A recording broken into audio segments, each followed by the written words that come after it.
Right, today we're going to be learning the intermediate tutorial for Bohemian Rhapsody by Queen, obviously.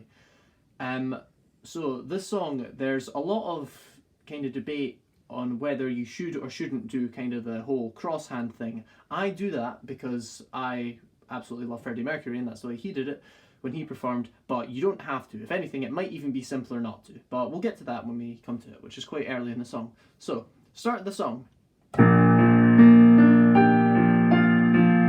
So you want to put your right hand, your second finger on this B flat, and your fourth finger, or third I guess if it's comfortable, but for me it's fourth, on the D. So that's, and then your thumb is kind of hovering over this F. So B flat chord there, second inversion. So you want to do that.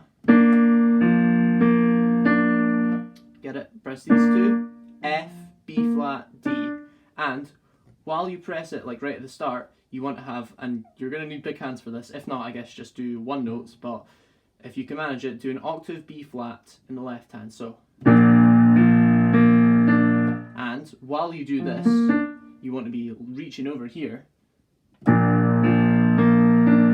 to have octave G's, and then press an F with your thumb in your right hand, which is now on the left, which is confusing, and then so it's G then F in the octaves. So and that'll take quite a lot of tries to get right, but it's not as difficult as it looks, if I'm being honest. I learned it quite quickly when I first tried to play this. So next, very similar. And you're just moving this thumb up a tiny bit to go to the G, so that you're on a G minor, and instead of B flat octaves it's G octaves, so you're on a G minor chord now, and it's basically the same thing. So, and then you're doing A and G instead of G and F up here, so very similar thing third time round. But you go all the way up to this C minor chord here, so you've got E flat and G, thumb hovering over C octaves, you get the picture by now. Then you go up to D and C, so very repetitive first three bits. Right. You can kind of follow the pattern that we're doing. So you next want to end up after the C minor bit on this chord, C octaves in the left hand, C in the right hand, E flat, that's a B flat right there.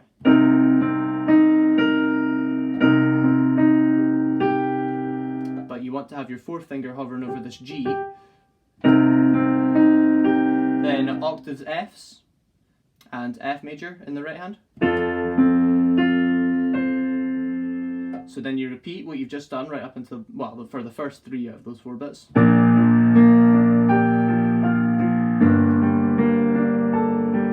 Sorry, for the first two. When you get to the C minor, you go, and then you go down chromatically, so.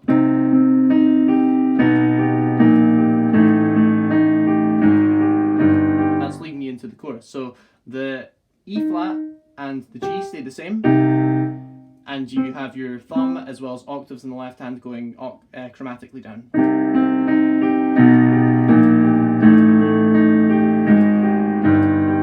So then we go into the chorus,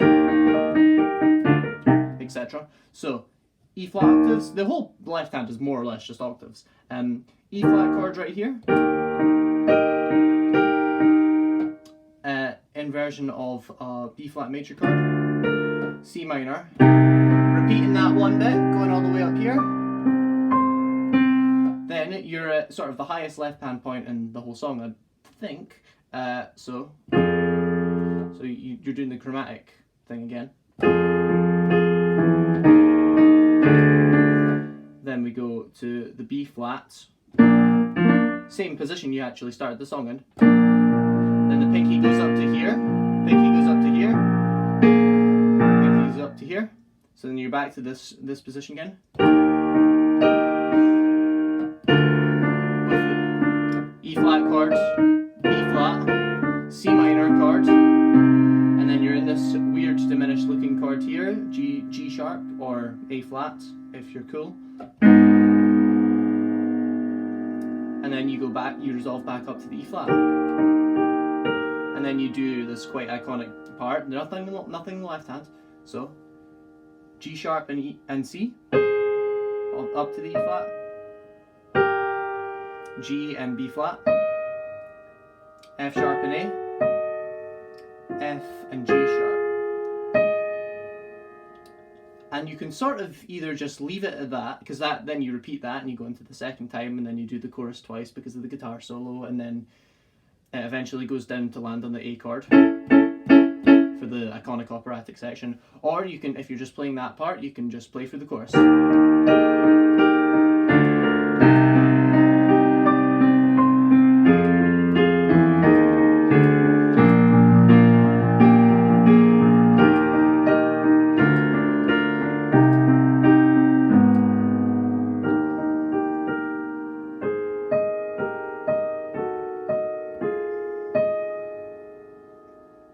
And that's the intermediate tutorial for Bohemian Rhapsody by Queen. Thanks.